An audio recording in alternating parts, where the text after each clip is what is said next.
кабинете на перемене не бегаем, поэтому выходим в коридор. Вы готовы к каникулам-то уже?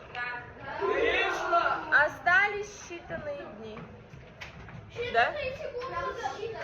Мальчики, хорошо. Мальчики, идите отдыхать.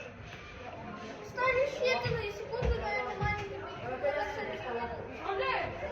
Еще один урок и большая перемена. Диас! Да мне на перемене уже шумно из-за того, что ты там сидишь. Они тихо сидят, а вы даже на перемене шумите. Клянусь Матвеем, потому что я тихо сидел. Я влазил. Ля-ля, ля-ля-ля-ля-ля-ля-ля-ля-ля-ля-ля-ля-ля. Идите кушать, пить, что там, чтобы на уроке потом не отпрашиваться. Пить идите. Попить идите. Я только шел,